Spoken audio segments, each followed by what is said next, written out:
We spend so much of our lives trying to look perfect, trying to be seen instead of truly seeing ourselves. We stand in front of mirrors and count our flaws. We compare our reflection to others and wonder why we don't measure up. We adjust our face, our posture, our voice. We try so hard to become someone we think the world will accept. But in all that trying, we forget the most important question. What if the reflection you've been chasing was never really you?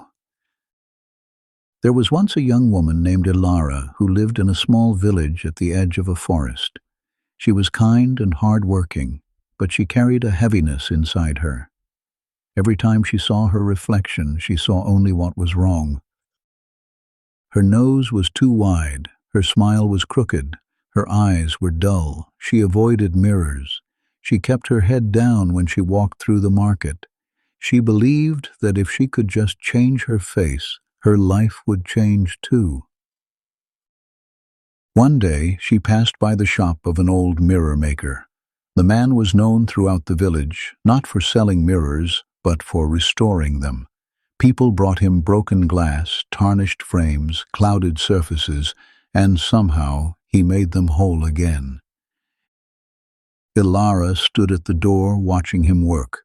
He was bent over a large mirror, rubbing its surface with a soft cloth. The glass was foggy, streaked with years of dust and neglect. She couldn't see anything in it, just gray shadows. The old man looked up and smiled. "Come in, child. You look like someone searching for something."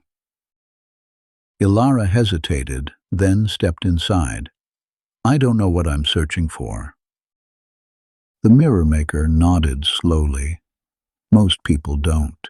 He gestured to the clouded mirror in front of him. "Tell me, what do you see here?" Elara looked. "Nothing. It's too dirty." "Exactly." He handed her a cloth. "Then help me clean it." She took the cloth and began to wipe. At first, nothing changed. The glass remained dull, but the old man did not rush her. He simply worked beside her, steady and patient. Slowly, a shape began to appear, then a line of light, then finally a face. It was her own. But it looked different, not because her features had changed, but because the glass was clear now. She could see herself without the haze, without the distortion. She saw her eyes, bright and alive.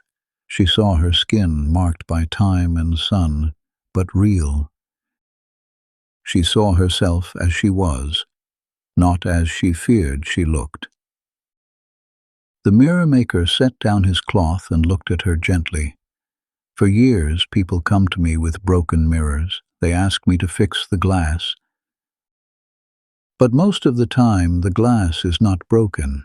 It is only covered by dust, by time, by the hands of people who stopped seeing clearly." Elara stared at her reflection. "But I always thought I wasn't enough."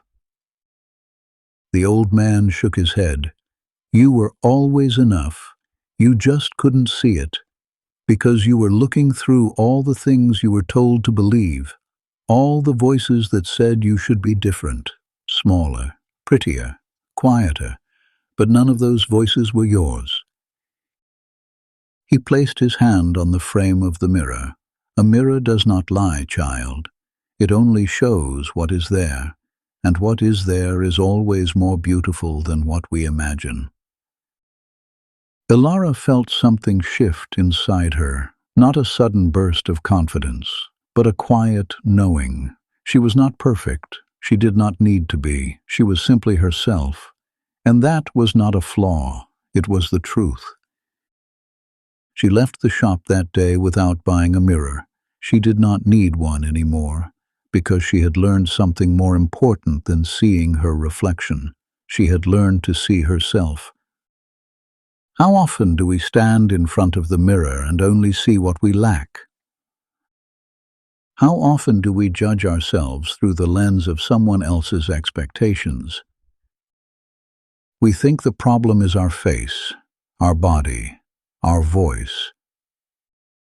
But the problem is not the reflection. It is the dust we've let settle over the glass. You are not too much. You are not too little.